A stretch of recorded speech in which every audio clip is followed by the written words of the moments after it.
The Secret Mark by Roy J. Snell. Chapter 1. A Mysterious Visitor. Lucile Tucker's slim, tapered fingers trembled slightly as she rested them against a steel-framed bookcase. She had paused to steady her shaken nerves, to collect her wits, to determine what her next move should be. "Who can it be?"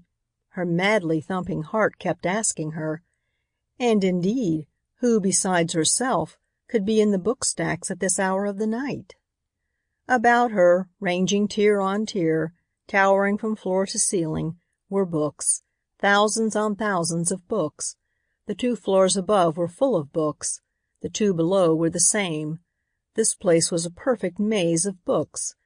It was one of the sections of a great library, the library of one of the finest universities of the United States. In all this vast city of books, she had thought herself quite alone. It was a ghostly hour, midnight. In the towers the great clock had slowly struck. Besides the striking of the clock, there had been but a single sound, the click of an electric light snapped on. There had instantly gleamed at her feet a single ray of light.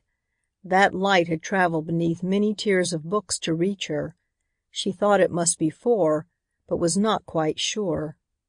She had been preparing to leave the maze, as she often called the stacks of books which loomed all about her. So familiar was she with the interior of this building that she needed no light to guide her. To her right was a spiral stairway, which like an auger bored its way to the ground 4 stories below. Straight ahead, 20 tiers of books away, was a small electric elevator, used only for lifting or lowering piles of books. 14 tiers back was a straight stairway. To a person unfamiliar with it, the stacks presented a bewildering labyrinth, but to Lucile they were an open book.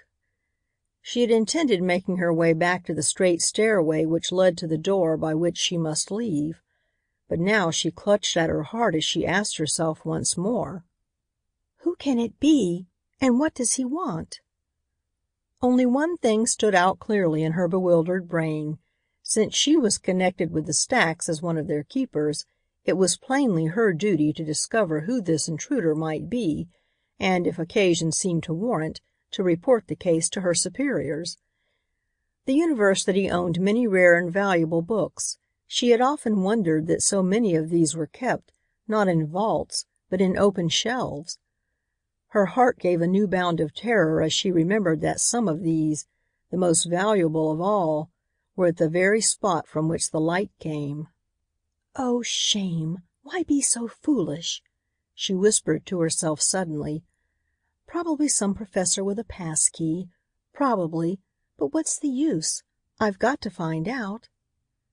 With that she began moving stealthily along the narrow passageway which lay between the stacks.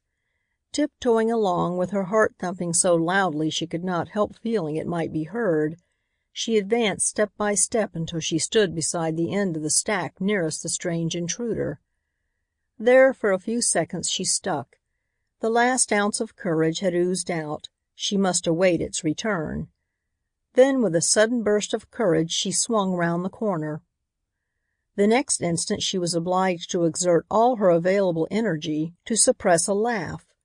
Standing in the circle of light was not some burly robber, but a child, a very small and innocent-looking child. Yet a second glance told her that the child was older than she looked. Her face showed that.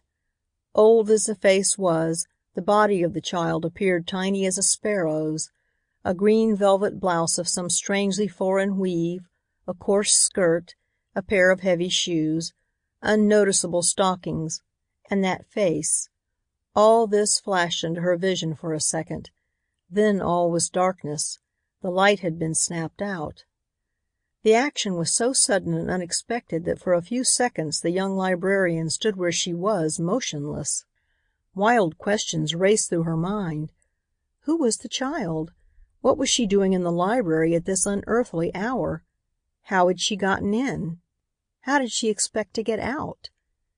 She had a vaguely uneasy feeling that the child carried a package. What could that be other than books? A second question Sample complete. Ready to continue?